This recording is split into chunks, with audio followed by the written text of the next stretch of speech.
Meanwhile, Daniel Altman is a professor at New York University's Stern School of Business. He is also senior editor at Foreign Policy magazine and contributes to The New Yorker on soccer analytics. Daniel Altman joins us now from New York. Daniel, hello to you. I want to begin with the impact of this scandal on the sport itself. Do you think this is going to hurt soccer or football?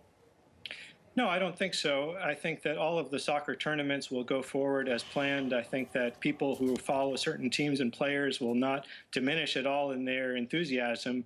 What this really is about is the future of FIFA, the organization, and the way that it hands out all of the cash payments that come to it as a result of sponsorships and broadcast rights for tournaments. In the past, under Joseph Sepp Blatter, who hasn't been indicted but is certainly implicated in some of these investigations and allegations, there's been a lot of patronage, and there's been a lot of handouts and lucrative business deals going to some of the poorer members of FIFA and their associations. The question is whether that will continue to happen, because that really is the ground for his support as president of the organization. Well, he's been president since 1998. There is an election to be had on Friday. He's running once again. Do you think those elections will go ahead? I know FIFA wants them to go ahead, but there now seems to be some questions as to whether or not it should. Yeah, the European Union of Soccer Federations, which is known as UEFA, has started to intimate that they would like to postpone the election, which is scheduled for Friday. The FIFA Executive Committee, I believe, would need to see a vote of about 3/4 in favor of that motion for it to occur. It's not clear right now how much support Blatter retains. He had been viewed as a lock to be reelected for his 5th term, but now he faces only one opposition candidate. That's Prince Ali from Jordan, and obviously these latest indictments are not going to help his case. So I think that there were some people who thought that maybe the election would be a little bit closer, but I don't know if there are 3/4 of people who would vote for it to be postponed.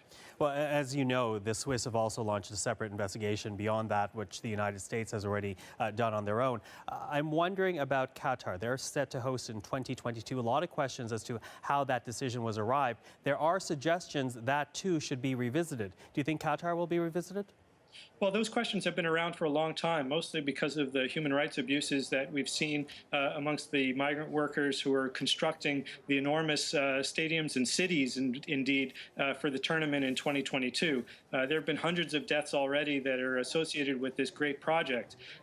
And, you know, the major implications of the lawsuits are that there was a lot of corruption in the bidding that led to Qatar being awarded that World Cup. So now there are two things that potentially could get in the way of that World Cup actually happening. My question is whether these things really are going to change FIFA's base position, which is that going to Qatar is better than not going to Qatar, because if they didn't go at all, there'd be no pressure on the Qataris to change any of their labor practices or human rights for migrant workers. And what about FIFA itself? You know, people love soccer around the world. And in fact, we've had this discussion here in the newsroom where these scandals come out. They've been rumored for years, for decades, and yet it continues because people love soccer so much around the world. Is there an alternative to FIFA? Are people talking about an alternative to FIFA to try to restore some integrity to the game?